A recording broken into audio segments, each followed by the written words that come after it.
Welcome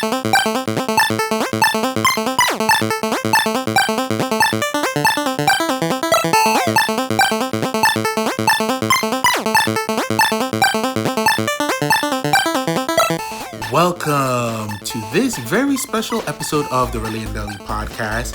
I'm Relly. And I'm Deli. And today we're talking about season 1 of Beauty in Black. Yeah! Wildcard Wednesday. It's so crazy. Wow, Tyler Perry Productions. You should be on it. You're amazing. I know. Beauty in Black. Yeah. Unrelated to the Tyler Perry work, Divorce in Black. I just thought he had like I thought it was the whole thing like Olympus is falling. Yeah. You know, there's a whole falling series that kind of follows, I think, the same type of like mercenary. Yeah, it's the same FBI. characters. Correct. But no, this is not related to any of that. Some of the characters return. Yeah, because Debbie Morgan was in that. Some of the actors return. Yeah, but they're not the same characters. Absolutely not. Okay, gotcha. Some of the actors, yeah. So, yes. I want to say anybody who's listening to this episode would have known what Beauty in Black is and is watching it. But for those of you who don't know, Beauty in Black is a Tyler Perry produced and created series that's predominantly black casted and led. I mean, 99.9%, yes, which, you know, we love and appreciate. We do love and appreciate. You know, there's, they are getting paid, from what I understand. Yes. And there was a whole discussion a couple of years back about disparity in pay between black actors and their white counterparts. And a few people have come forward and said working with Tyler Perry, they got paid more than they ever have anywhere else. So we know at the very least, black people are employed and they are getting paid. So we love that. Yeah. All good things. Yeah. But this show has came up so many times on Twitter. Has come up so many times. I've had family members suggest that we watch it, which I've refused several times. Yeah. Now, for those of you who know, grew up in a Tyler Perry loving household. And you know, original Tyler Perry plays Medea. Love it. Some of the first movies. Love it. And there is a special place in my heart for Tyler Perry works.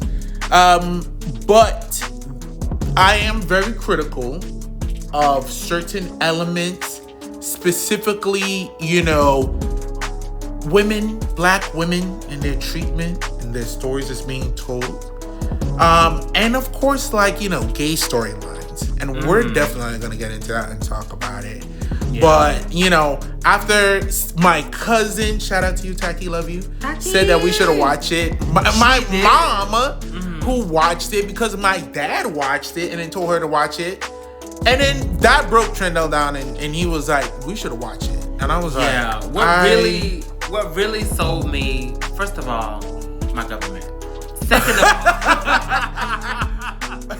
Second of all, my thing that really convinced me was Taki, because when we were like visiting your family together and like she recommended a few, like 2 or 3 different things. But this was the one that she recommended like the most. Like, you gotta watch it. And I was like, me on the other hand, I did not grow up in a Tyler Perry household. No. I remember like people in the back of the bus talking about Tyler Perry when I was in school. And I was like, what's going on? And so somebody let me hold on to recording of one of his plays. I don't know if it was like a official sanctioned. I want to say it may have been official sanctioned. We'll see. Because, you know, first people just recording them and bootlegging them. Right. And then they were officially sanctioned. Anyway, I went home and I watched it and I was like, I don't get it. I don't get the appeal. There's a lot of great stuff. I mean, I see it now. Yeah. But still, I'm not, no. But that time, I really did not like, I was like, this is not even that. I don't get it. Right. I at least can give him his flowers now. Yeah. I can't say that I would want to watch one of his plays right now. Can't say that I want to do that. But, you know, we do appreciate, again, what he's doing for the people. And, you know, for as far as his movies, they've been hit or miss. Early in life, I declared that the best movies to me, are the ones that don't have Medea. And you're absolutely correct. But I think just that type of comedy, I'm just not really here for. I'm interested to revisit Medea, because I think she has a couple of movies that we haven't seen. Right. And I'm interested to revisit those and just see where it takes me now in my adulthood. And you know, Deli is being reformed. He used to be a comedy snob. So, you know, I've been doing the Lord's work, getting him to see what's really funny and other types of shows and movies that I think are very funny, that I think you would really enjoy. For me, things that don't involve Medea tend to just get so dark. For colored girls, why, babes? Yeah. I literally did not come for trauma. And my biggest concerns are, like, you know, why is trauma at the root of a lot of this stuff? It can get exhausting. Yeah. Yes. But we watched it, and I'll tell you one thing. By the end of it, I didn't hate it. And I don't have regrets with watching it. I really don't. Yeah. I have my qualms, and I'm going to be very, very honest about it. Tyler Perry will still work with you. You, me, Monique, Parker's recap. It's going to be excellent. As soon as I slim down and get to my proper weight, because you know the men's got to be fit to be on the damn shows. That's true. Any if you type want of to be in a TV Tyler Perry production, you've got but to don't be worry, snatched. I'm already down 60 pounds. Hey. Catch me next summer. I will be, and they film like literally 25 minutes from where we live. And not even 25 minutes. It's really like 18 minutes from our house is where the studio is. So I'm going to sashay my way down there. See if I can get me a deal. But I digress. So we're going to talk about a quick recap of what the show is, the preface. And then you know how we do it. We break things down on our 4 main categories. Story, acting and dialogue, cinematography, and sound design. Now, this is the first time that we're doing this for a TV series, so yeah, we'll see exactly how this goes. This is our second TV series review. The first being Grotesquerie, which is the first review we ever did for the podcast. Right. Those are going to be in a separate playlist that are going to be for specials. It should be already up. And this will start to follow these, and these special episodes will typically be dropped on Wednesdays. So Wildcard Wednesdays. Wildcard Wednesdays. So Beauty in Black. It is a series about a wealthy, ignorantly wealthy family, hundreds of millions of dollars, that own a well-known and beloved black hair care brand. Right. And like heavy on relaxers. Yes. Yeah. And those products. So they're extremely wealthy. And you have on the flip side a character, Kimmy, who is a stripper. And at the beginning of the series, her dream is to get in and work with that company. I think she was going to try to get a scholarship. Yes. Because, you're really following Kimmy before you see anything about any of them. Correct. You're just following her. She's supposed to be at the club. And she's like, I want to go to this seminar because I applied for the scholarship and I want to see if I can get it. I can really, switch it up and change lives. Yeah. Change my life. And so her best friend, Rain, is with her, and the time is ticking, and Rain's like, I gotta go because we're supposed to be at the club. We gotta be down here at Delinda shaking ass. Yeah. So you can't go to this damn seminar, girl. Right. You're gonna be late. Yeah. And we watched throughout this entire season how the lives of the owners of this company and Kimmy become intertwined with just some of the most aggressive, slightly brutal hijinks, drama, and sexiness, actually. Yeah, I mean, it is. I mean, a big part of this is the strip club. Yeah. And it's one of those strip clubs that, I forgot what they call it, but one side is women, one side is men. Yeah. So it appeals to everybody. It appeals to everybody. I forgot what they call that, but it's, there's a name for it. Yeah. If you know, put it in the comments. Yes, yes. So we watch Kimmy, really go through it.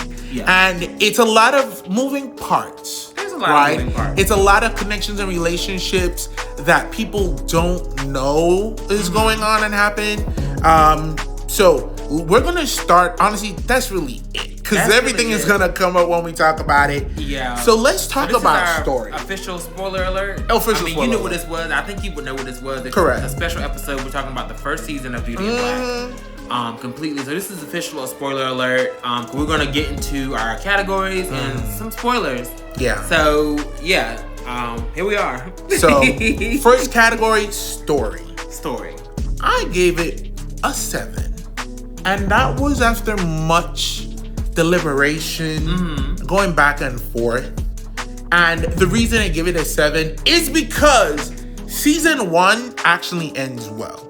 Season 1, you know, I think it was like 4 episodes, like 6 or 4 episodes. You were 6 episodes. 6 episodes. In and you were like, from the end. I'm starting to. Yeah, I buckled up. I said, all right, we're here. This is actually enjoyable. Yeah. You know, what did you? For the story, I gave it a 7 as well. Okay. The reason I gave it a 7 is because there were some gags. Absolutely. And if you can gag me, hey, I definitely want to give you props for that. Correct. And for all the stuff and all the feelings that I have about Tyler Perry, and I think all the feelings that society, black people might have about Tyler Perry, this right here was very nicely woven. Yeah. Because it's a very slow unraveling of exactly how these people are all connected, just how far these things go, who's in on what, and all of that. Like how Kimmy even ended up in the strip club. Yeah. Like, there's a nice little thing going on there. So I gave it a 7 for that. But the reason why I dinged it down to a 7, and I debated on giving it a 6, is because in order to draw out the lack of communication and connection, especially with her and Horace, Kimmy made just horrible decisions. She did horrible decisions. In just saying, hey, I know who you are. Right. This is the situation I'm in. She said nothing to Horace. Yeah. She walked around with a pissy attitude. She was so Kimmy, pissy. What is that? Boo, boo, tomato, tomato. Yeah. Thumbs down, Kimberly. It was definitely that. And that was definitely put in place just to keep the plot going. Yeah. Because a lot of this shit could have been resolved by just asking questions. Yeah. And people would be like, what's wrong with you? And she'd be like, nothing. And look over there pissy. But Does something look wrong with me? Kimmy? Shit, you don't know me. Kimmy. Okay, and this is a TV show, so I may say some things that sound very aggressive and very alarming. I do not believe in harming people for real. This is solely about the characters. This is all about the characters. People who are actually playing them. Kimmy needed her ass whooped. So let's go from the top. And she got it. And she did. So, okay, let's talk about some of the characters, right? And let's walk through the entire kind of the season of how it went. Okay. So Kimmy's working at a strip club. She has her best friend Rain, who's there with her. Right. They're working under this club that's Delinda. So we see Delinda, older, not too old, but you know, kind of old enough, heavier set woman. You know, she's running the club. She used to be the top dollar bitch. Oh, that's true. Up under Jules motherfucking ass. But now Body is the one who's calling the shot. I couldn't stand Body.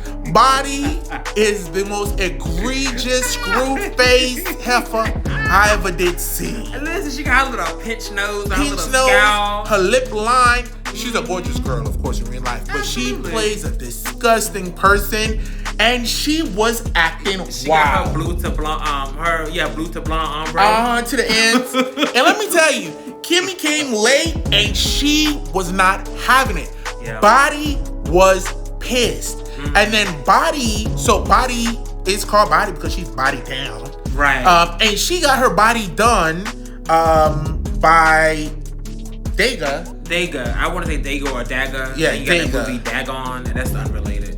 But you know, arguably got her body done by, which may be a lie. Allegedly. Or maybe Daga did it, and Daga was like, I'm gonna give y'all a good material. Cause that's what a lot of, it's really funny because that's what a lot of companies tend to do. Oh, really? They make the good thing for like the infomercials. Hey, look, this shit can seal up a door that has a hole punch in it. Don't it work? All I need to make is one thing that works and record myself making it work and then sell you bullshit. Oh. So, but Body's bringing heifers down to the fucking motel. Right. The Lindas, they have most of the girls living in this hotel. Easy so they could keep an eye on them, right? And keep them under their thumb. Right. And Rain is being seduced to go down and get injections in her butt. Yeah, and I immediately love Rain. You know, I don't know, something about her. Maybe she reminds me of someone else, or just the way she acts. I mean, she got her little blue ombre too. Or is that a balayage? Either way. Either way. Get off my phone. Either way, I love Rain, but yeah, she's being pressured by Body to go get injections in her butt. Get her body done. Get a BBL. And Kimmy, by the way, is played by Taylor Williams. She's been in quite a few things. Taylor Williams? Yeah. Okay. Yeah. Taylor Polidor, I believe her last name also is Williams. She goes by multiple names. Yeah. She was in Snowfall and All American Homecoming, just to name a few. And then you have Dega, actually is played by T.S. Madison, the GOAT, icon. So this was crazy to see her in there. Spoiler alert, she's a fucking villain. Yeah, she's terrible. Okay, that shot. She's very scary. She is. She's very scary. She was roughing them heifers up. She came in there with her bodyguards and her security. And it was a very kind of a stressful time. So now they're all under the thumbs of Jules. He's played by Charles Whitfield. He was Otis in the Temptations. Icon. He was in The Guardian, If Loving You Is Wrong. He was in Supernatural, Chicago Med, American Horror Story, Empire. So he's been around. You see him, you know that motherfucker. You know him. He got a screw face. He looks mean as hell. And Jules is the mean. worst. He's a son of a bitch now. Jules, and so you have this family empire, and Jules is the fixer guy. Yeah. He heads up the security. He has his hands in so many different pots. And then this family also has two main heads, two brothers who are warring with each other. Right. One of the brothers' ex-wife. And Jules is playing everybody. He really is, because you got the older brothers. Is that a patriarch? Is that what you call that? Yeah. Of sorts. We got Horace. Icon. And then we have Norman. I always forget his name. Norman and Horace. And then we have Horace's ex-wife, Olivia. Right. Yeah. And Norman is played by Richard Lawson. GOAT. Olivia is played by Debbie Morgan. Fucking icon and legend. And Horace is played by Rico Ross. And he's pretty well known himself. He's an icon as well.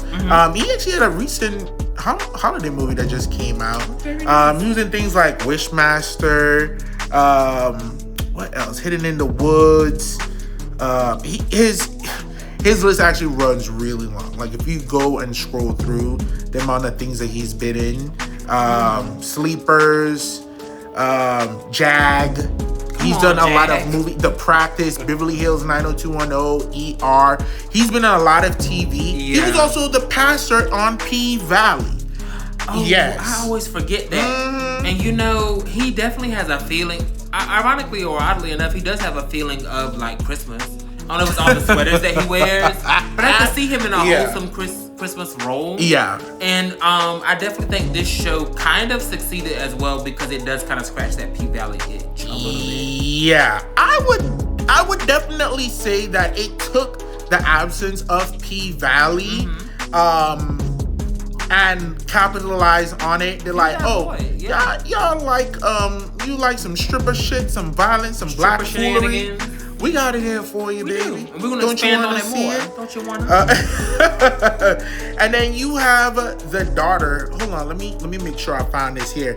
I did. So right at this point on the screen, I'm gonna go ahead and I'm gonna put up a family tree of all the characters, so you can see exactly how these motherfuckers are. They're kind of connected, because it is a very interwoven thing. But once you get it, you get it. Yeah, if you're watching, you get it. But we'll definitely put that in for you guys. Yeah, so you can see.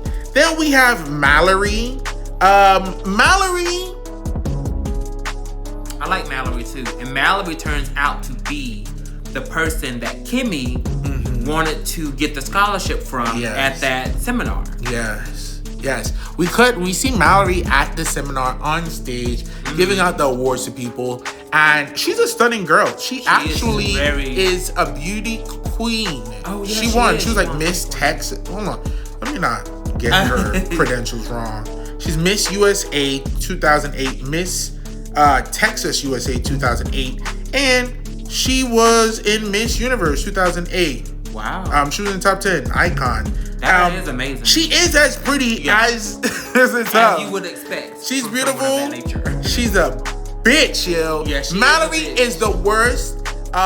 So she's one of the most fun because she be reading people. She's my sister where like I have a very sensitive nose and I often can't take like strong smells or people, you know, fragrances and stuff like that.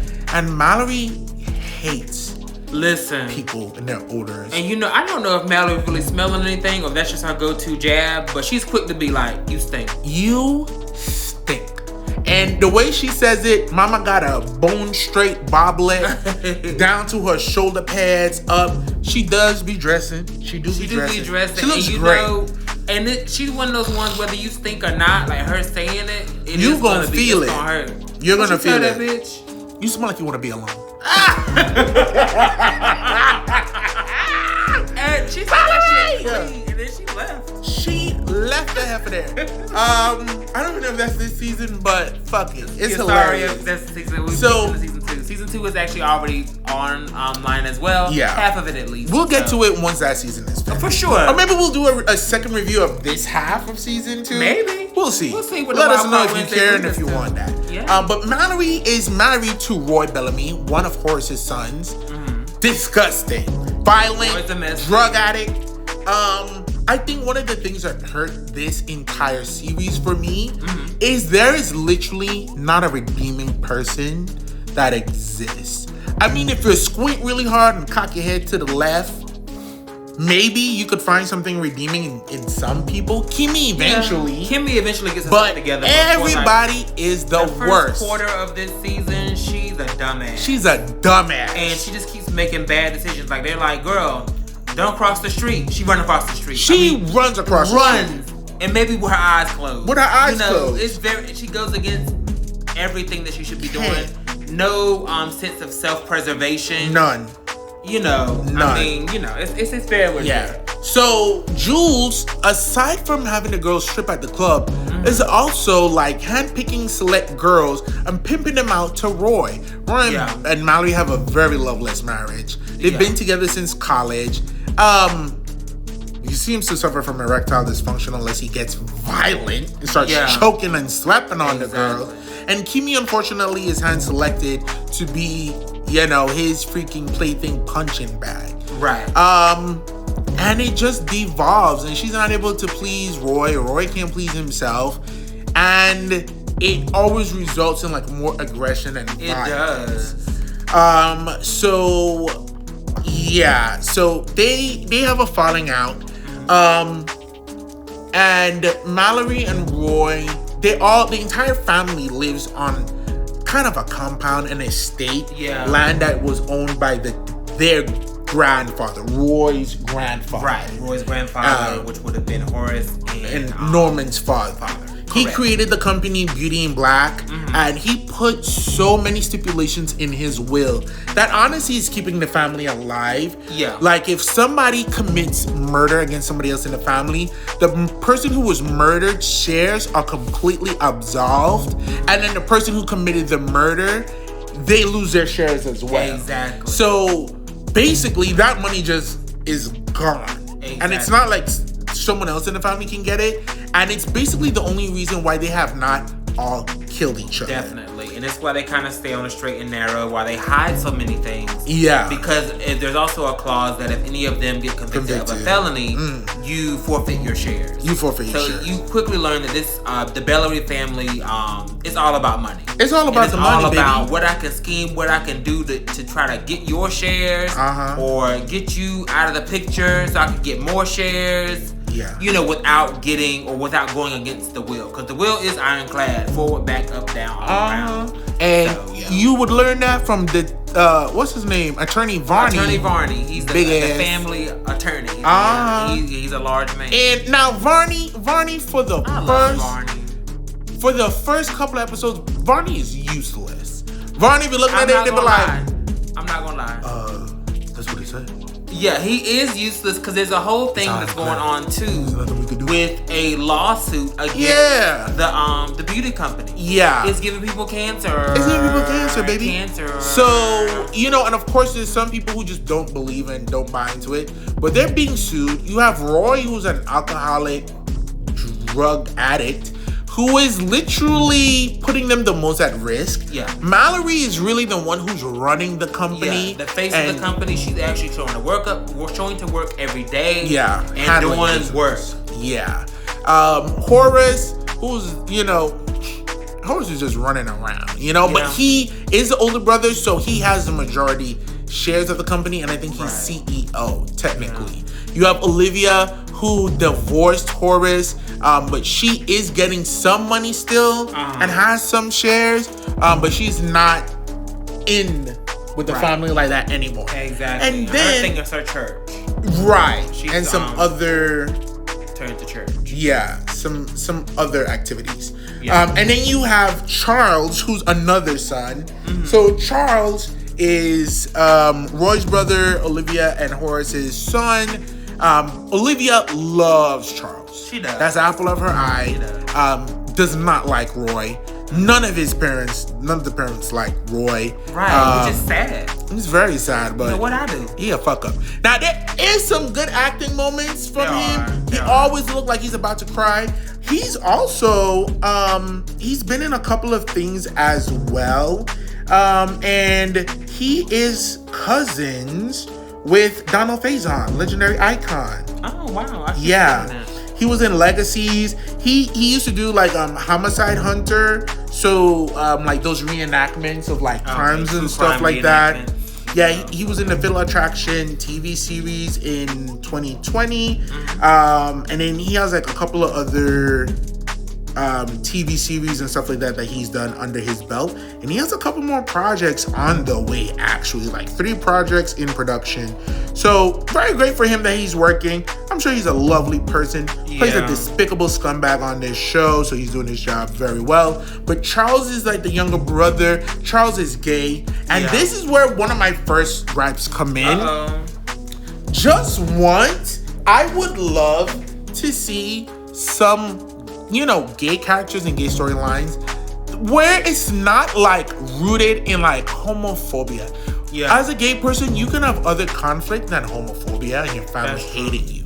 And not everybody, Horace is homophobic. And we'll touch on that bullshit later. Yeah, Horace is homophobic. Norman is a disgusting piece of shit homophobe. Yeah. And then you also have Roy's kind of in passing, but not as bad as others. Who? Roy? Roy is a piece of shit homophobe. Oh, sorry. I mean, especially from the lens of season 2, but I digress. Oh, okay. And then Olivia, again, kind of homophobic. Yeah. Ironically, Mallory isn't. I didn't think she would, because bad bitches, you cannot be a bad bitch and be a homophobe. I think that's somewhere written. It's literally because I've never seen one. You couldn't. I've never seen an attractive person be a homophobe. Yeah. Think about that, bitches. But honestly, if you're listening to this, you're probably not a homophobe. I don't even know how you would find this content. I don't know. I don't know who you would be. Well, what do you want? I don't know what the fuck you would be doing here. But thank you for the view. Yeah. But I digress. And Charles is out, so he's not DL. Yeah. However, so that's a plus. Oh, well then he does have a DL fucking lover in Attorney Varney. That was that shocking? A little bit shocking. Yeah. A little bit. Well, yeah. And the unfortunate part for me is that black on black love to see it. Yeah. We do not need to always have interracial relationships to cushion the impact of gay relationships. And this is, when you look at a lot of black gay content, if it's either like, okay, it's either going to be an interracial relationship with a white man, maybe a Latina, maybe, or maybe an Asian person. Or if you want black on black love, Somebody gotta be a thug. Somebody gotta be DL. Somebody gotta have a baby mama. Right. Those are the rules, unfortunately. DL Barney. And I honestly just wish that it could stop. We get it. Bitches are in the closet. Bitches be in the closet. This is not what this is about. But anyways, it gotta stop. We get it. We get it. Yeah. And Tyler Perry, I do expect more from you. Just a bit. Actually, a lot. Yeah. Like, come on, man. We get it. Yeah. We get it. I guess people probably are still DL. Probably not. They are. A lot of them are. It seems like a crazy thing to be this day and age. But you know, unfortunately, you got bitches that manipulate you at work, to manipulate you at your home.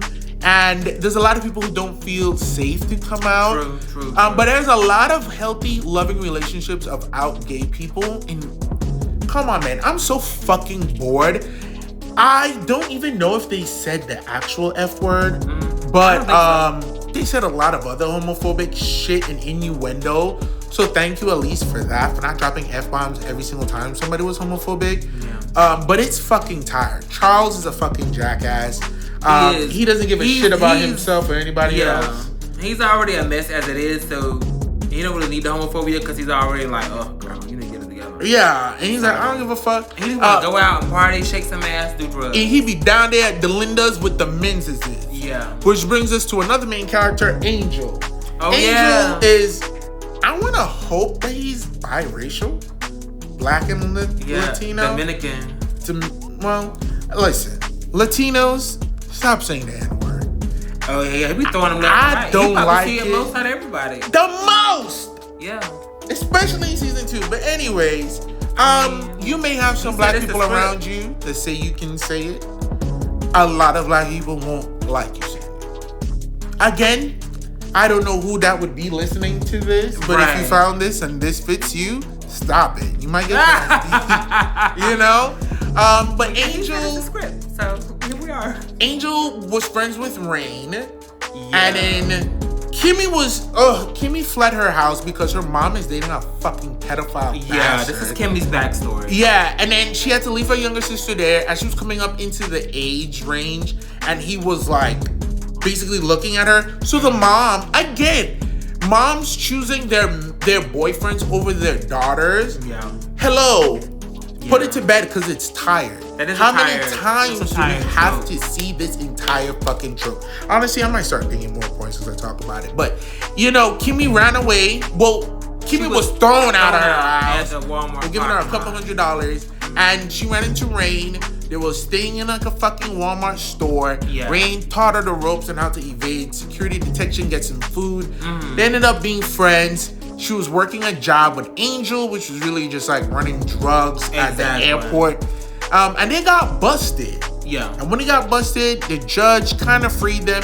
It was all a fucking scheme by Jules. It was all a scheme and a scam, which was another gag, a bit of a gag. Yeah. And now he was the arresting officer. Yes. And so now they're in debt to Jules, and it's Jules run his strip club like I run my grocery store. Exactly. The longer you here, the more you owe. Ooh. Right. Go on and get your shit and get out. He's paying for them at the motel, so they don't really have to worry about a place to stay. Right. And he lets them keep enough money to eat, but outside of that, they don't have money to leave or do anything. Because he's often threatening to like, oh, you're gonna go to jail. If you don't do what I say, you're gonna go to jail. Yeah. I'm gonna turn you over to the authorities. You're going to jail. Yeah, and at some point, it's probably better to go to jail. But also, if you go to jail, they probably would just have you killed. Probably, because you slowly find out, or pretty quickly actually find out that just how far Jules' reach is, how many ties he has, and if this, you find out quickly in this show, this world, if somebody wants you out of here, you're gonna be up out of here, baby. Whether it's a Bella Reed, whether it's somebody from security, if they want you out, you'll be out. Yeah. Ooh, Bella Reed is a nice name. It's a good name, right? Yeah. So now another one of the main conflicts of the series, on her way home, driving when she should have had a driver. This is really the jump off, and this is crazy. This just happens in episode 2, but this lingers so long. Yeah. Go ahead, Mallory. Mallory driving home on that dark road because they all live in a compound on one road. Exactly. She runs over someone. She does. They were running in the road. Why are you running in the road? Running in the road at night in the rain. In all black. In all black. Now, Girl, Mallory was distracted, so I think she was on her phone or looking back or something. Oh, yeah, because she got a phone call. So Kimmy being abused by Roy. When Roy goes into the bathroom, Kimmy voice activates his phone and said, call my wife. Right. So then she's, forced into sex with Roy. Right. And Mallory's listening to it on the other end. Yeah. And she's distracted by this. And then she ends up running over this lady. Running over somebody. Hell, at this point, we don't even know. We know it was a lady, but it does turn out to be a lady. And it turns out to be somebody that's pretty important. And then Mallory, I guess, leaves her in the road. Listen. And drives on home. Sure. Now, Roy, driving home. Forced sexual encounter. Which did not end with Kimmy. Didn't end the way anybody wanted. So. He drives down that same road. Boom, runs over the same person. And at this point, what they're doing a handstand? Let me tell you, the ignorant handstand that Tyler Perry Studios had that headphone on. Yeah. Your body would not contort that way. Yeah. What in the Suspiriorum bullshit? She was really on her shoulders. The bitch was a Jabberwocky. It was like a Jabberwocky. Like that move from the early 2000s, like you got served. Put your chest on the ground with your two hands. Put your head on the side. Step up. And you twist your legs up. Yeah. That's what she was sitting like. She was doing that. It was some takes. Cause you look the wider take, it wouldn't be like that. And you come back and then she is like that. Just phenomenal. Roy puts her in the trunk and drives her home. Lord. They basically call Jules. Jules is the fixer. Mallory does not trust Jules for anything. And rightfully so. Now, one of the funnest moments is every interaction Mallory has with Jules, she'd be dog walking that heifer. She don't care about Jules, not one damn. Right. And she knows that she's in a higher position than Jules and has more power. And Jules is gonna jump if she says jump. Exactly. But Jules is still playing everybody. He works for Horace directly. But we find out that the club is actually owned by Norman. Yeah, and Norman. Jules, as we already know, is under that, but he's doing it under Norman's thumb. Exactly. Oh, so that was a bit of a gag as well. Yeah. Because we're like, wow. So he's not just he really got y'all. Yeah. Yeah. So they decide to get in the car. Roy's already been drinking. They call Jules. They want to get rid of the body. Well, actually, they don't call Jules yet. They try and dispose of the body. Themselves. Him and Mallory. He's drunk. He gets pulled over. The police gets him. And then, Mallory was about to step in, but then she realized the body cam. She's all about the image. So she, edits herself really quickly. She doesn't pull, do you know who I am? I'm Mallory Bellery. And she's like, let me call somebody. Well, call somebody quick because I'm having this shit towed. Calls Jules. Jules has connections with the police and the people aren't able to come and assist right away. So they take Roy into jail. Yeah. Mallory gets a ride. The car is towed at the impound lot. Right. So now they want to go to the impound lot because they found out Mamacita, it is a woman, in the trunk is still alive. She's still alive. And she's in the trunk of this car that's now been towed off. And so, everybody's on the end. Yeah. On edge. Yeah. But yeah.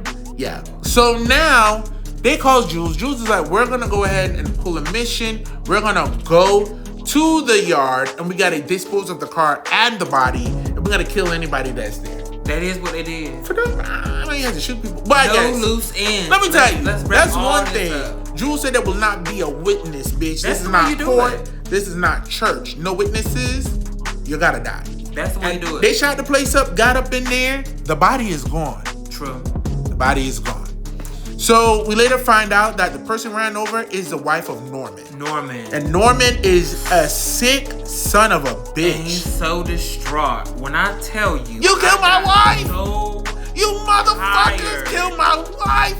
So tired of hearing him saying, you killed my wife. You killed my wife. My wife is dead. I'm like, Norman, if you don't sit your ass down. Yeah. Shit, at this point, kill yourself. Look, and I can't. And Norman is so unstable and Norman crazy. is very unstable. Debbie Morgan, legendary icon, one of my favorite actresses of all times, from the soaps to Charmed as a Seer. She's such an incredible force. Okay. Yeah. Mama, I'm glad that you are working and you have this opportunity, but, I'm better than this fucking show. But I digress. She is. She's there. She's really playing the matriarch, and as of right now, she still has her shit together. She's letting them know, y'all don't know Norman. Norman is a crazy motherfucker. Right. Found out that she had an affair with Norman. Yeah. And Norman is walking around like, who the hell did this to my wife? She said, It was you. It was your little gay ass son who did it, right? Who killed my wife? You fuckers killed my wife. That part. And I burned this place to the ground. Norman was out of control. He was out of control. Yeah. So, and Olivia tries to protect Charles and is just like, hey, do not go home. Don't go Stay home. at a hotel. He really suspects you of killing his wife. And he's out for blood. He's out for blood. So, oof, Lord. Yeah. So much. It is a lot because I think you about going episode by episode. Just a little bit.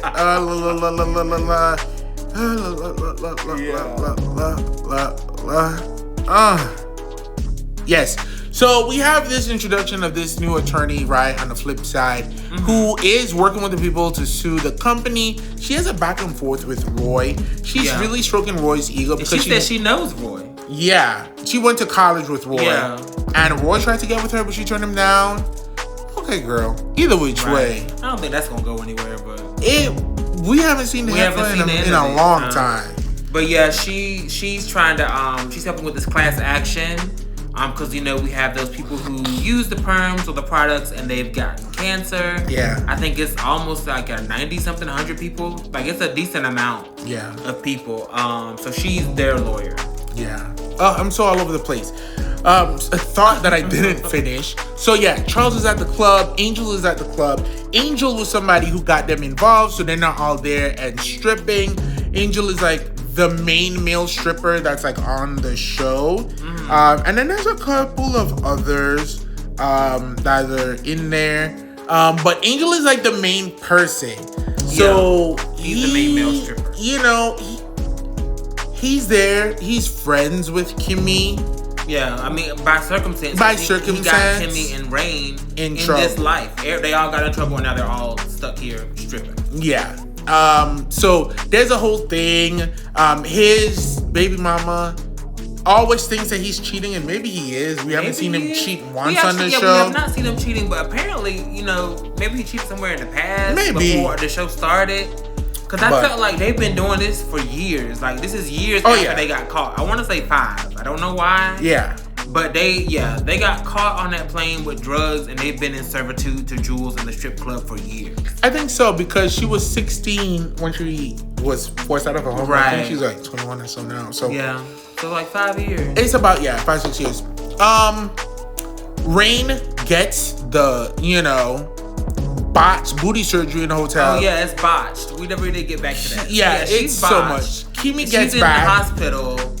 First Kimmy gets back, find her assed up, unconscious. Yeah. She calls Body, and Body is like, bitch, the fuck you calling me for? You can't take her to the hospital. Yeah, because everything is under the table. Yeah. So these sketchy people, you can't be involved with the cops or doctors. Yeah. So Kimmy, being a good friend, says fuck it. Calls a taxi. They help Rain into the taxi to take her to the hospital.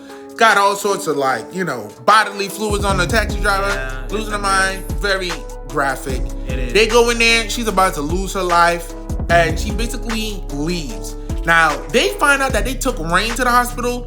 Jules gets Body to whoop Kimmy's ass. Exactly. She was not supposed to go to the hospital. You give her pills, and then she dies, she dies. Because now you're putting the girls on the books. But thank God for Jules, he got bitches on the end at the hospital. Yeah. So he found out.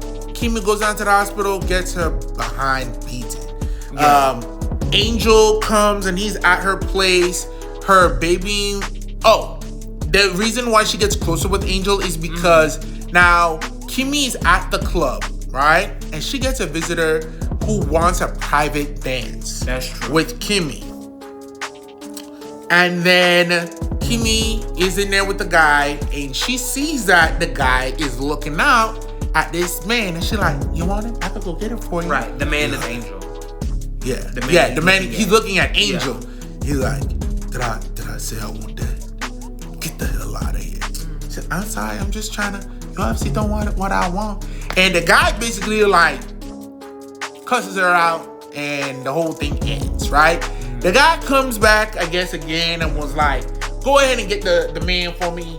I wanna do a little dance. Not here. We're gonna set it up at your place. Okay. The man is motherfucking Horace. Exactly. The homophobic Which daddy was a bit of of a Roy gag. and fucking Charles. Now, we got 2 DL motherfuckers now. And then we got this Horace is old and he's sick. Girl, just suck a dick. If that's what you want to do, you're a millionaire. Ooh. It gotta stop, girl. Yeah. And when? What are we instilling in the future generations that you gotta be an old gray-haired, sickly, dying-ass, homophobic motherfucker with $317 million and you can't kiss a boy? Grow up. It's very tired. It is very tired. He kind of framed it in the way that, I've done everything. I want to try something else before I go. So, girl, and that would be fine. Yeah. If you also were disgusting. Yeah, if he wasn't so homophobic against his son, it'd be all right. You know, right. Find your way. Like, can we pick a struggle? Yeah. Can we not make them DL and homophobic? It's so played out. You gotta be DL or homophobic. You can't be both. You cannot be both. You shouldn't be both. You shouldn't be both. That's the worst. But most DL people are homophobic. Ugh. They are.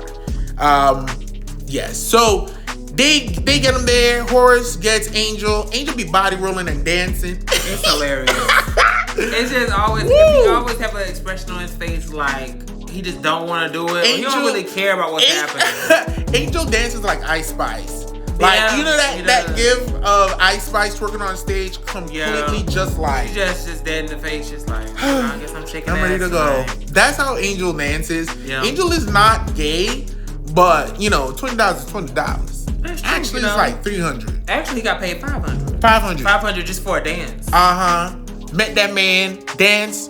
Horace coughed up blood on him. He did. Got his ass up out of there. We don't know why, we don't know how as of yet. But right. So then, Angel stole a watch off of Horace. Horace don't know yet. And then Angel's baby mama comes, finds his car, like, you in there with that heifer. Yeah. Everybody's so annoying. Torches his car. Everybody is the worst. Everybody's the worst. And Kimi's getting challenged at different times from Body and Delinda. She really be taking it to the point where it's exhausting. Cause they take everything that she does as like she's trying to go against them. You trying to buck up on me. You trying to buck up on me. You trying to be the main bitch. Yeah. But it's really not even that. She just be doing stupid shit. She really... It's not even like she's malicious. Like, I'm about to show them stuff. I'm about to go do this. She really isn't. It's just like, girl, that was a dumb decision. And for some reason, they interpreted that. Yeah. And it's really because Kimi, her fuse... And I can relate to my sister. When it finally pops off, I realized that like sometimes people take a lot to refrain from acting violent or, taking it to that level, because when you do, you can't unring bells. Exactly. And she's somebody hard to reel in. She is someone hard to reel in because her anger levels are outrageous. Absolutely. And she is like pretty much... She's given like you have to kill her because if you don't, she's gonna kill you. It's very much that she's going and going. She don't care about nothing when she get mad. So when they did that, that was kind of a stroke of genius to me. Absolutely. She was so timid, so weak, such a mess at the first half of this pushover. Such a pushover. But all that is because if she knows if she get mad, there's no stopping her. There really is no. There's no stopping her at all, and she'll even kill herself if it means killing you too. Absolutely. So, and she said that. She said that. I've always said that. Yeah, so, we have like just series of back and forth. Norman loses his fucking mind. He's being played on both sides from Jules. Yeah. And then... He's very paranoid. Rightfully so, because you can't trust nobody. Jules is working with Horace to kill his wife before she wakes up and can speak. Exactly. Which they effectively do. Norman tries to get her, to another secret hospital. Yeah. And she dies on transit. He shoots up the ambulance and kills everybody. Mania and madness. He goes down to the tow yard and sees his nephew's yellow car, which had already been towed, and that's why it was there, and the workers were taking pictures of it. So he thought that Charles was down there and had something to do with it. Exactly. So he has Charles' car shot up, and he tries to murder him, blows it up. Shot up and blown up. Crazy work. Pretty iconic. Thank goodness for Charles. His keys and car was robbed. Yeah, he was at the strip club, and a stripper robbed him, took his phone, his keys, his car, his wallet. And so the stripper ended up getting blown up in the car, and not Charles. Which is good. Oh, goodness. So then you have, like, Kimi goes to the hospital several times, and they're like, stop coming to the fucking hospital. Yeah. The very last time, essentially, Jules stands this bitch in front of an ambulance and drives head on to T-bone her in between the ambulance and kill her. Yeah. Which is actually foreshadowing. And then the car actually stalls out, and like the auto safety features, he's like, damn, these damn new cars can't even kill a bitch the way I want to. Yeah. You ever come down here again, Kimmy? Some threat, I'm gonna kill you again. Yeah. Right? For sure. And you know, again, Kimmy's just being pushed, and she's pretty much taking it. Yeah. So now Horace is like, that little sexy Latino boy stole my damn watch. Get my watch back. Right. So she gets his watch back, takes it to him. When she's at his house, and in Horace now is like feeling sick, she's like, Kimmy, get my medication, it's in my office.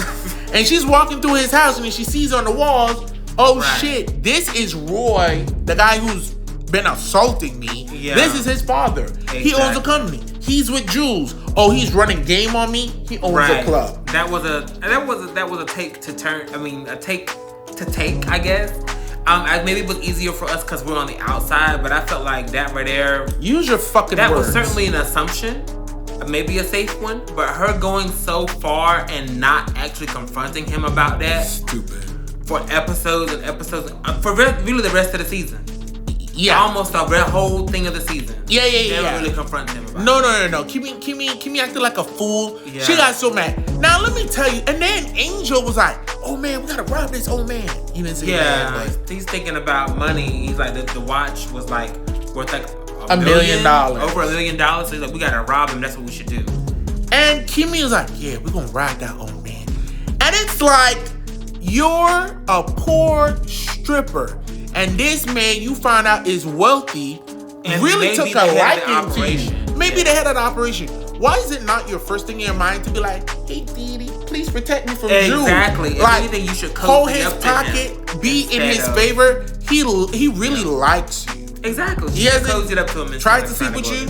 He's met with you privately, Kimmy, and just giving you money and not done anything, and then paid Angel. Yeah. And it's like, there's no reason.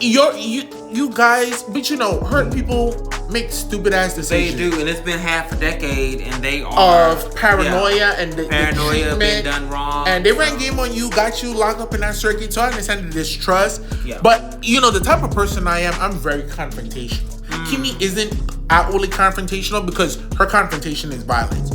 So I would have came back in there and I would have been like, maybe even not that night, but the next time we came out to the club, I would have been like, Horace, I don't know what games you playing, but I know you work with Jules. I know you in the family. Roy been assaulting me in this damn hotel room. Right. So what type of game are you playing, Papa? What's this? Because I'm tired. That's what she could have just asked that and been done. But she does not. Back and forth. She proceeds something's wrong for like 9 more episodes. Yeah, and she's like, I don't want to. Nothing's wrong with me. You don't know me. There's a whole back and forth. They tried to rob him, but somebody else tried to rob him, and so that like fuck up their plans. And gets killed. And then he was gonna get him that house. He was really gonna take care of them. And he just like kicks them out. And you know, I think one of the worst parts about this too is like Angel ain't even gay. So all the pandering, you know, towards homosexuality, the gay baiting just to save his own life. I mean, I guess, girl. You gotta use what you got to get what you want. You do, but you know, I don't want to see Pretty watching, you know, like straight sexual assault. So you want a gay, like a genuinely gay stripper? What are you looking for? Yeah, or like, you know, a romance that actually makes sense. That isn't like, I'm doing these things I don't want to do just so I don't die. None of the relationships in this show are on the level. Nah. That's comfort. There's literally There's no healthy relationship in this romantic relationship. None. No. Crazy. Yeah, we're not even going to talk about everything, but we're getting all the real important parts in the gist. So now, after Kim and them popped up way too many times, this is where the season takes off. It is episode 8. So yeah, I had 8 episodes. It was episode 7. No, it was episode 8 where it happens, and then we had like the last 8 episodes. So yeah, halfway through the season, shit kicks up, man. Yeah. Because they're tired of her popping shit, and you know, now she's embarrassing Body in front of Jules. Yeah, because she's just not following the rules. She's not doing what she's supposed to do. Yeah. She don't listen to them. No. So I guess I could see how they could think like, oh, you think you too bad. You think you too good. And then Jules is like, can you not take control? Right. Or I got the wrong bitch in charge? He threatened her. So Body and Delinda goes on down, buys Kimmy's little sister off her mother. Correct. And then puts her into slavery. Traffics her. Yeah, traffics her. She puts her in the stripper pipeline. Let me tell you something. That was the straw for the back of the camel, bitch. Right, and the camel here is Kimmy. Because Kimmy lost all her fucking mind. They came to the hotel, you know, Body was acting a fool. They opened the door and, you know, her sister is screaming as Delinda drives away with her. Yeah. Whoo! Kimmy was not having it. Kimmy jumps on Body. They start fighting. You know, she gets a couple hits in and then Body knocks her down. Kimmy gets up, goes in her car. This girl T-bones Body to another car. Exactly. And fucking skins out them tires. Yeah, she's spinning tires, just running into her. Let me tell you, and it led to the great. Now I saw this shit on Twitter. This was one of the things that I saw this on Twitter. And I was like, oh, what's this show? I'm gonna watch it. And it was like, It's Beauty in Black, and I was like, girl, y'all tried me. Yeah. But Kimmy's catchphrase is born. I want a T-shirt of it. Me too. Where is my sister? Exactly. Let me tell you something. Yeah. Kimberly shut that shit down. She did. And it's crazy because I hated when Norman was running around with his line. Maybe because it's just like, girl, who killed my wife? And look, Mallory would say like I say, she an old bitch anyway. I mean, she anyway. She an old bitch. Oh, you know that's what Mallory said about his wife. Mallory did say that. She an old bitch anyway. She gonna die anyway. Mallory's crazy. Kimmy running around asking everybody, where's my sister? I think too because she would say it and then she would do something. She would say it and proceed to whoop your ass. Maybe Norman was whining too much for me. He waited a long time before he started doing stuff. Yeah, but then and then he started doing shit and it was just like, you killing innocents. Yeah. You killing the fucking nurse in the back of the ambulance. I don't fuck with that. Kimmy's going after people who did something. Or in the group of people. I'm not here for innocents getting hurt. Where is my sister? So she T-bones Bodies, who we're told is dead, not dead, dead again several times. Yeah. I don't know if they just working out her contract or trying to see if public want her back. Body could stay dead, but if Body came back, I wouldn't be mad. Chanel wants I love Body. Her back. I hope she comes back. Geraldo. Hopefully she comes back. But I'm like, I want her back so she will get paid. You gonna have the UCL legs, you know? And you know that could be interesting. That could be interesting. What does a stripper do that can no longer use her legs? We might find out. You don't need legs on a pole. That's true. I don't know if that's true. I saw somebody in a wheelchair beat Alphabet today. That was insane. That was insane. And she was defying gravity. She was. They had like whole routines where they were laying on it. It was crazy. Yeah. So you know we can make some things work. So she's about to pull off, and Angel's just like, Kimmy, you can't. She said, where is my sister? Correct. She's like, Angel, you either with me or you against me. So Angel gets his little pretty ass in the car. She's activated now. And she goes, and I can't remember how, but they find out where Delinda lives. Yeah, I think it rained. Either maybe Rain was able to find out. Yeah, I think somewhere through the club or something like that. Maybe Rain knew. Yeah, Rain knew. Rain knew. So they T-boned the car. Angel had to get them a replacement car because the car is now fucked. Yeah. And while they're there, she's on the phone and she's not playing that shit. Now we think Rain is dead, but Rain isn't dead. Horace was super sweet. Got her moved to the fancy upscale hospital, and she's not playing with Rain. She's like, listen, I'm not Rain. It's just like, Kimmy, calm down. So, and she hung up on Rain. And then Rain called Angel and was just like, what's going on? He like, Kimmy Lewis, she killed Body. She's like, what? He's like, yeah, she killed Body. Like, you know how Kimmy gets. Like, I know. She out of control. I'm learning right now. So, they go down to Delinda's, right? It's funny because Delinda's on the inside. You see her back door, Kimmy throws a fucking lawn chair through her back door. Through her glass comes back door, in walked all up in there. and starts tussling with Delinda. Wrestling with her, jumps on her ass. They get to fighting. Kimmy, where is my sister? And Delinda won't tell her. I'm gonna put a volume warning at the beginning of this because I know I'm screaming into it. But you see them red? I gotta give what it's supposed to give. I mean, Either which way. She pulls a gun out and she shoots Delinda in the head. And she may have said to her corpse, where's my sister? I don't think she did. But it didn't make no damn sense. But I'm locked in. I was like, Kimmy. Now he's going all too far, babe. He didn't care about the foundation we were setting up. No, well, it makes sense now. I hate to see weak people. I come from a family of non-weak people who wouldn't take a third of this shit Kimmy took. Right. So it's really hard to see people be victimized and not have somebody to stand up for them or stand up for yourself, Yeah. I've been there when I was really, really, really young. Yeah. And I had to learn how to either use my words or take action sometimes. Thank God I haven't had to in like a long time. I do love that. I understand. Like it can be hard to be, to take charge like that. So yeah, she snapped. She took charge. She did not turn that shit off. All over town. Kimmy, man, fucking legend, man. She killed her. And like Angel had to be like, Mama, we're not gonna find your sister. Right. If you kill everybody you know. Exactly. You kill all our leads. So she was like, okay, well, I can't find these heifers. I'm going down. So she drives to her mom's house. Right. Mom got a brand new car there. So she's going in the car and like Angel calls Rain and we're like, Kimmy's home. She's like, what? You can't let her go in there? She crazy. Yeah. She's like, I know. Like, go in there, Angel, do something. So, and Kimmy jumped on her damn mom's bitch ass boyfriend, hit him with a skillet. They got to tussling, but cause she's still with the same man. Yeah. And it's just women who choose men over their children, the worst. Is that still happening in 2025? I hope not. I literally saw a TikTok about it today. Oh, so it's still happening. It had to have been a skit. I have to put everything in my mind like these things are skits because why are you as a black woman making this video? I'm putting it online. If it's real. 2, you shouldn't be doing it even if it's a skit because it affects the image of us as a whole. Unfortunately. Yeah. But what the fuck are we doing? It takes art. So and then if it's not a skit, both are wrong. If it's a skit, the fuck are you perpetuating this? If it's not a skit, the fuck are you really doing this, animal? It's crazy shit. But yeah, so she got to tussling, and then Angel came in with a shotgun and held it, and Kimmy was like, "Shut up." One of my favorite things in cinema. Okay. Yeah.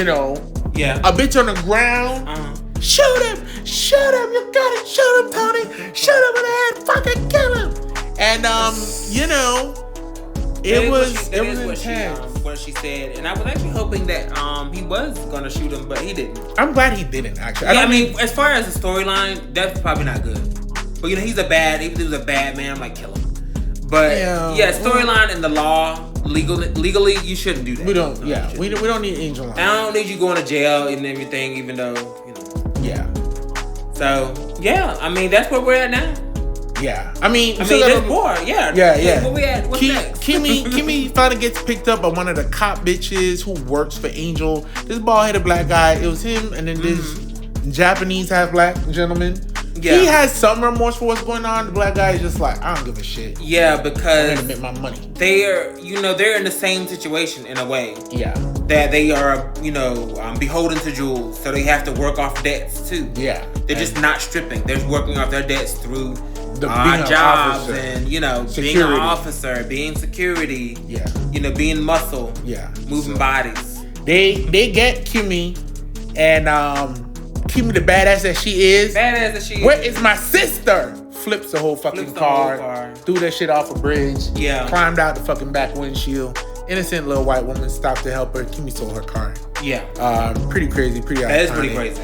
Yeah, it's just a series of mess. Charles is still alive. Him and Varney are together. Yeah. Varney and Charles are going back and forth, and they just can't commit. Varney doesn't want to be out. Charles does not want to be tamed. Both are valid. In the first interaction with them, Charles was really trying to be. He was like, "We should be together," and Varney was like, "This just is what it is."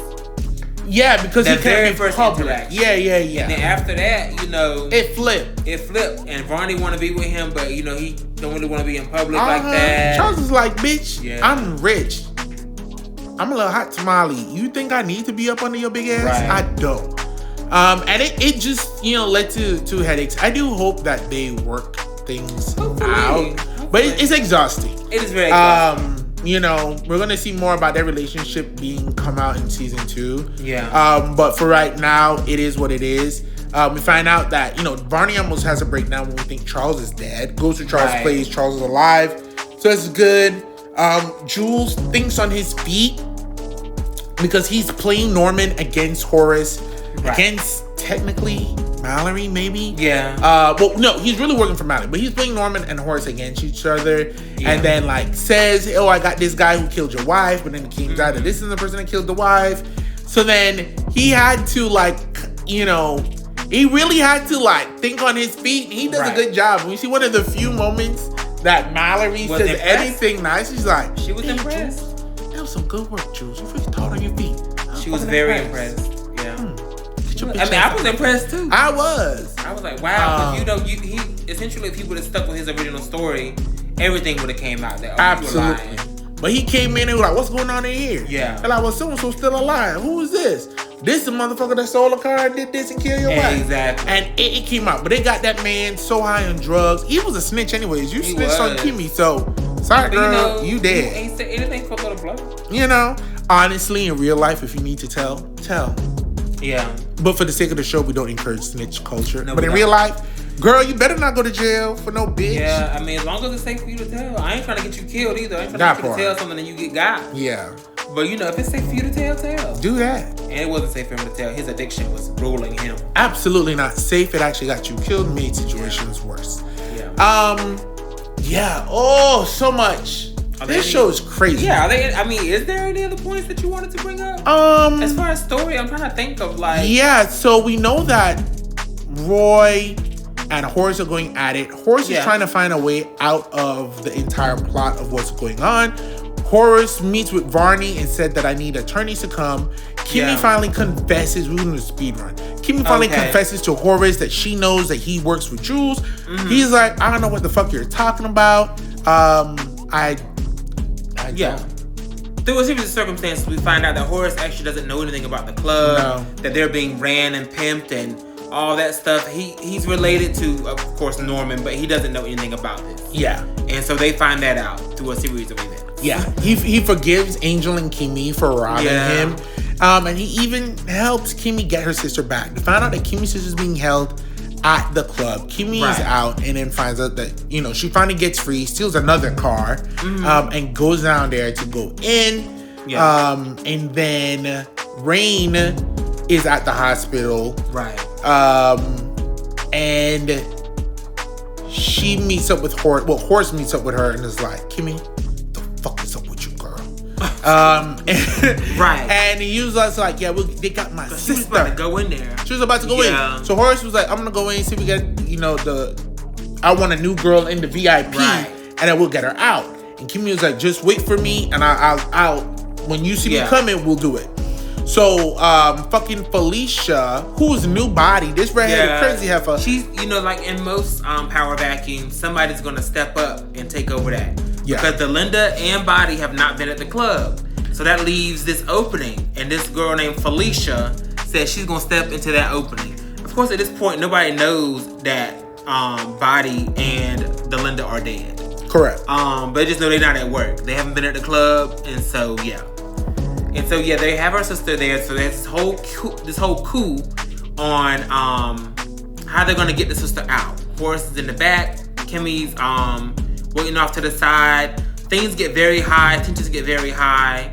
And they ended up Kimmy ended up like storming busting through the gates and stuff, creating all this calamity. Horace gets the sister, leaves, but they get Kimmy. Yep. Now, before this, another gaggy moment was when Kimmy dropped Roy out of the damn window. That was the only other thing I could think of that Where is my sister? And then pushed his ass out of a what was that, like a 10, 12, 15 it was like 15th window? floor. Yeah, in this huge hotel that they always meet up at. She pushed his ass out the window. Beat that bitch with a wine bottle. Yeah. Kicked his ass through a fucking window and she got up out of there. That she did. Yeah. And after that point, she finally was like truthful with Horace. Mm-hmm. And he was like, I was gonna put you and Angel up in that house. Exactly. You gotta be truthful with me, Kimmy. She's like, oh, even though I kill your son?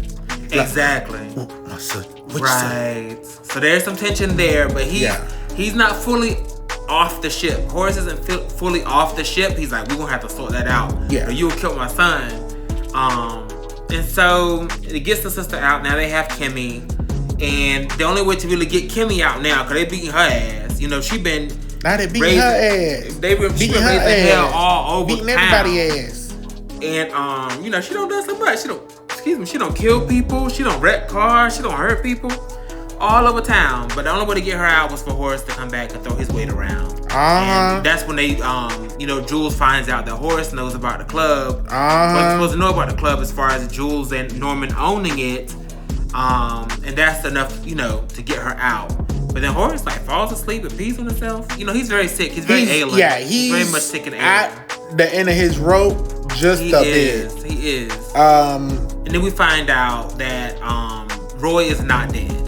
Right. He actually fell out. He did get pushed out that window, but there was a balcony underneath and he hit the balcony instead of falling like to the actual ground. Correct.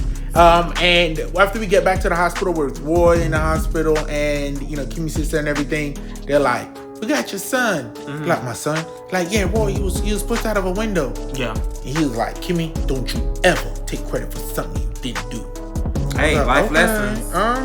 Life lessons. So at the end, we find out that Horace is in the hospital. Varney is friends with Mallory. Mm-hmm.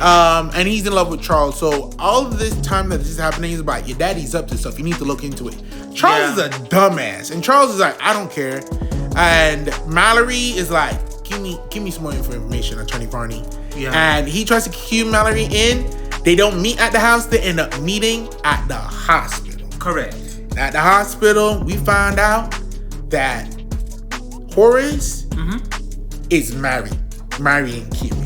His plan, his whole thing this time was to marry Kimmy. Not the whole thing this time, but he kept having Attorney Varney review the will, because you know that will is ironclad. They can't kill each other, they can't commit felonies. So, since Horace is ailing so bad and he's like pretty much on his way out, he's like the only way to protect his shares would be to marry someone and have that, you know, his wife will take over his shares so that his other family won't get it. Yeah. So he's like, if I gotta die, then at least that, you know, it'll go to someone else and not my family. Yeah. So that's this big thing. Now Varney has been warning. He's been warning Mallory. He's been warning Charles.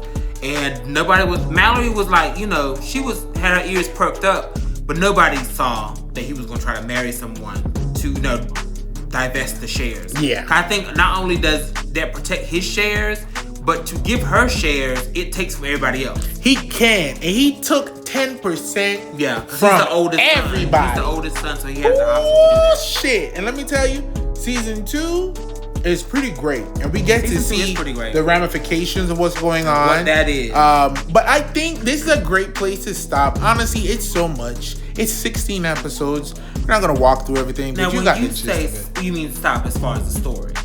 Yeah, because we still have like a few 3 more things categories to talk about. But as far as covering the story, so that's it. I give it a 7. I mean, you know, there were parts where I could have taken it lower, but then honestly, when my sister Kimmy decided to jump up and start, you know, beating some ass, that's it was really great. What saved it. And that was actual character development. They held too much in suspense and made her say stupid things to keep her in the dark and keep Horace in the dark until the exact moment that they wanted it. And I feel like it could have happened sooner. It could have happened sooner. It could have happened differently. Yeah. It definitely gave like, not even plot armor. I guess plot armor. Yeah. Yeah, just to keep them in those situations. Because this season actually didn't need to be 16 episodes. They could have just done a cute 10 episode. Yeah. And it would have made everything quicker. And it wouldn't have been so much back and forth. Wait, yeah. So much repetition in lines. Yeah. Which we're going to get into because we're about to talk about acting. Yeah. So for acting, I gave this a 5 out of 10. And the main thing that hurt me so much is the repetition. Yeah. I am currently watching my first soap opera, Beyond the Gates. Beyond the motherfucking Gates, bitch. We love Beyond the Gates. Catch it on Peacock. Beyond the Gates is not on Peacock. It's on Paramount. Ooh. Now Beyond. Hello? I gotta take this call. I'm sorry. Huh? No, yeah, we recorded. Yeah, it's live. It's live. Shit. It's in Technicolor. Oh, I'll call you back. Dolby Vision. Damn. So, with Beyond the Gates, I had to put my mind and learn about like how soap operas work. Yeah. And it's like you're in the same day for like a week. Maybe 2. Yeah, in the real world, it's a week or 2. But on the soap opera world, that's maybe 1 or 2 days, maybe. Yeah. The same events. And so you get a lot of reiteration. Yeah. And that's what this felt like. Honestly, the first 2 episodes were so solid. By episode 3, I was like, oh, this is a Tyler Perry production. Ooh. And what you take with that what you will. It just he has a certain style, a certain way of doing things. Yeah. And it was very visible on episode 3. For sure. We do love you, Tyler, because we are, we're trying to work with you, Yeah. But yeah. So but yeah, I'm gonna tell you the truth. That's how I feel. Like it's clearly a Tyler Perry production by episode 3. All that to say that I gave them the 5 for acting. It's really acting and dialogue, and the dialogue is what hurt them so much. Yeah. For me, because the dialogue, some of the stuff that's said, some of the repetition, just the way things are handled, is a 5 out of 10 for me. I give it a 6 only because we have some good moments. We have some really good moments, I think, with Kimmy down the road. Mm-hmm. We have some good moments, surprisingly. With Roy.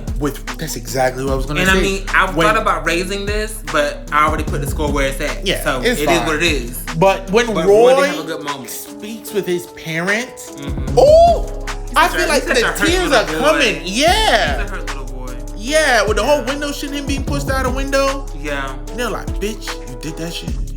Jump out a window like we were 10. But yeah, him and Horace had some good back and forths. This is the thing that I dinged it for. As a homosexual, you love a good read. You love mess. You love drama. Love cunts. Love quips. But in order for it to really be good, there has to be a spectrum, right?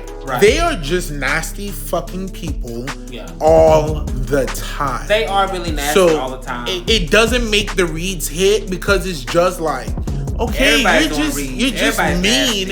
And it's like, I feel like now they're just like, ooh, we gotta get the girls to watch. Let's have some black people say some shady shit and put a girl with a cinched waist and a blunt bob be a fucking rude bitch to people. And yes, we want that. Yeah, it works. But could she be soft? Molly has really no redeeming qualities until season 2 with her relationship with Varney.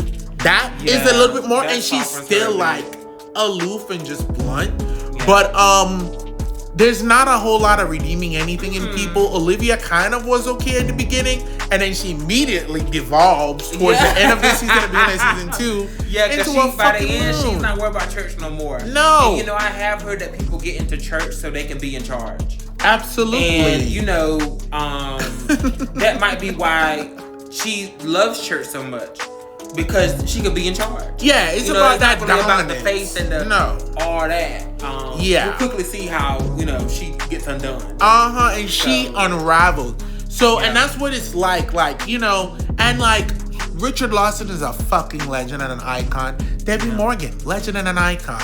And I feel like they always push them to play up so much in a degree that there's not much highs and lows.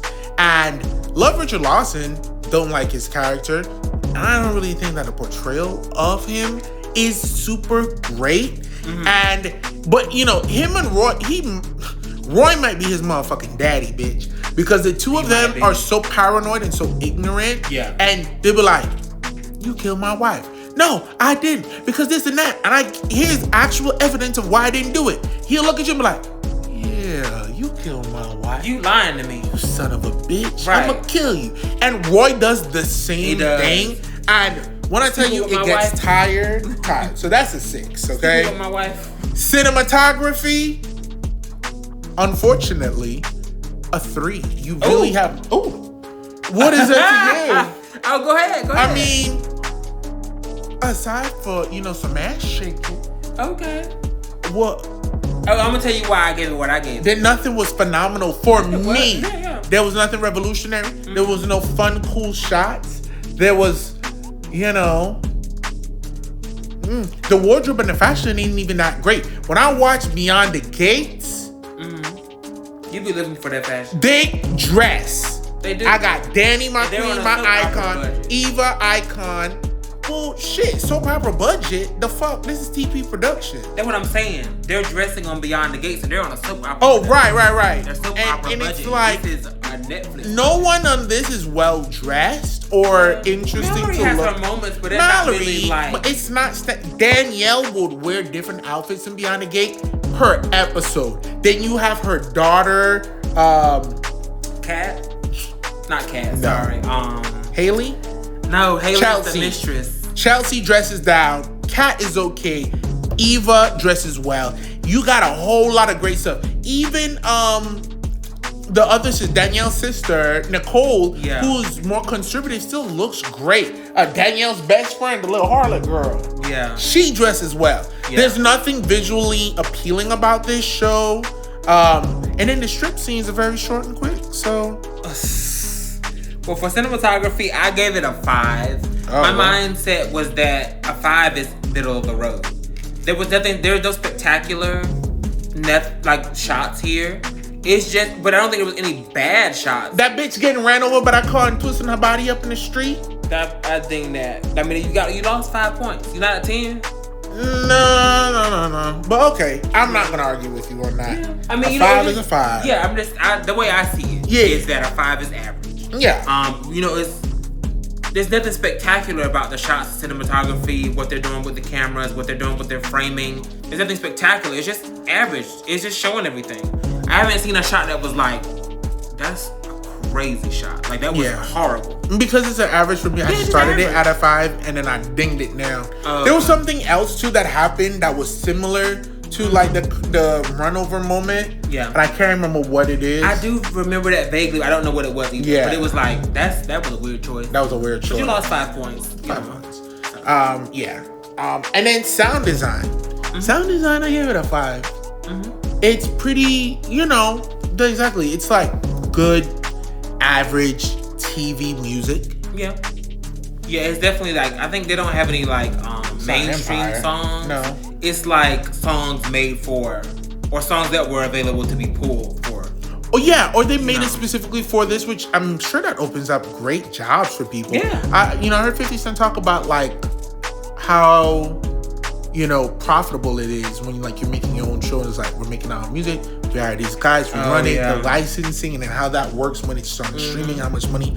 So opening up those opportunities for people, great. You still could make something that's like more interesting. There hasn't been like a crazy musical moment. Yeah, there hasn't been a musical moment. Or even anything. I live for those. Like even on Beyond the Gates, again, it's like we got like specific oohs and ahs that be happening in different moments. It depends on when what we down in Orphan Jeans. Yeah. We have a soundtrack. But they use sound in a way, to punctuate. What do I give it? A 5? Mm-hmm. I give it actually one more point for a 6, right? Oh. Because when there is a particular tone that happens, they have like a sound or like a background music, especially when Kimmy is getting down in the nitty gritty. Oh, really? And it's like, ooh, I can't even do it. It's the voices, right? Yeah, and it's like the woos and the ohs in the back. And it's like some serious shit is about to go down. It's going down. And for that, I give you a 6.5. Well, I'm sticking with my original 5. And the reason for that is because what I said about cinematography. Work. It was nothing spectacular. There's nothing like absolutely devastating. It's just average. Now those oohs and ahs, I do like them. And I think I might have been the one that actually bring them up. Like, ooh, I love the oohs and ahs. But I'm sticking to my guns. And it's going to stay a 5 because I forgot about that. Yeah. And that's why. Absolutely. Yeah, it's great, but I forgot about it when I was doing my rating, so it can't be that damn great. Can't be that damn great. All that to say, my final score is a 5.5. And it's about right. Yeah. You know, I feel like it's, you know, the show is good. Mm-hmm. I would recommend the show, but it's kind of like one of those things where you have to I kind of temper myself. Yeah. Like, you have to go in with the proper expectations. Absolutely. And then with that, you can enjoy it. And I'll tell you this too, power through the first half is 8 episodes. Get through the first 5. Because in the last 3, we're like, all right, we teeing up something. And then we get to episode 8. Where is my sister? Iconic. And see, last I 8 didn't feel episodes. that way. Well, I felt like, you know, pretty much from the start, you know, because it's creating a world. It's creating, I'm like, how is all this connected? It's like, what's going to happen here? I was kind of in from the start. Contrary to popular belief, I hate to just see bad people doing bad shit all the time with no payoff. I don't mind it. No redeeming anything. It's hard out Horace kind of gets a pass because Horace does some nice stuff. He does. Roy does nothing nice for anyone. Mallory does nothing nice for anyone. Olivia does nothing nice for anyone. Charles does nothing nice for anyone. Varney kind of does. Mm-hmm. For his little boyfriend. Rain, victim. Yeah. Angel, loser. He Kimmy, starts to try to redeem fool. himself. Yeah. But you know, they're the top 3 main people who do get redeemed. By the end of it, you know, I do like Angel. I need to see the DNA test. I did not like Angel at the beginning, but by the end, I did like Angel. Yeah. I love my girl Rain. Favorite scene when they're trying to get Kimmy's sister and Angel has the cell phone on him, and like he's waiting for Kimmy to call him on the dance floor, and it cuts to the club, and he has the sleepiest, laziest eyes, body rolling. It's the bedroom in his eyes. Ethica boxers. That's on what they stage. want. That's what the ladies want. It's hilarious. It's hilarious. It was unintentional. Because it was like, because it just cuts that I just scream. It just cuts to him and I'm just like, that's hilarious. Because it's an unintentional punctuation. Yeah. To like whatever was said before. It just cuts to him and it's like, nasty dancer for money. Yeah, some of those scenes are good. Cinematography is still gonna stay at 3. But I will say, season 2 has been so much better. Season 2 has been so much better. You know, it's really giving you the same, but it is giving you more. This is a weird situation because I feel like I'm ranking the show low, even though I would recommend watching it. Yeah. So it's an interesting situation. Yeah, less than a 5. I don't think you could. I could recommend it. But you know, you have a couple of straight hours a week. Turn it on. Yeah. Let it take you where you want to go. All in all, it's not a very long show. Even though with the first season is 16 and the second season got 8 right now. I think we got through it in like 2 weeks max. And that's with us watching other stuff. A lot of. If you really hammer in on this, you can knock this out pretty quickly. Very. Because are the episodes even an hour? Maybe like 40-something minutes. Okay, 40-something. Yeah. But you can knock it out pretty quickly. Yeah. Well, if you want, you know. Thank you guys so much for joining us on our second special. Our Wildcard Wednesday. Our first Wildcard Wednesday. Our second TV series review. Yeah. Please comment below. Let us know what you want to hear. How do you want to hear us do these series? Yeah. Do you want more of an episode play-by-play or just our general thoughts? Yeah. Do you want to do a watch along with us? And what are your thoughts on Beauty in Black? Like, have you seen it? Will you watch it now? Yeah. Let us know what you're looking for. Something we're excited to do. You know, we're going to do Watch With Us where we pre-record certain things. Yeah. Watch certain movies at home and then post us recorded watching it in real time. But maybe we might actually do some live watching parties. We could do some live watching parties. A couple of apps that I've been looking at. Do you want to watch this with us? Yeah. Let us know. We can talk shit for real in real life. Listen, Wednesdays are wild cards. Yeah. It's going to be exciting. It could be anything. But thank you so much. Thank you. Like, comment, subscribe, follow us everywhere where we exist, which is everywhere. Everywhere. We're literally everywhere. Everything. You love us. Bye. Bye.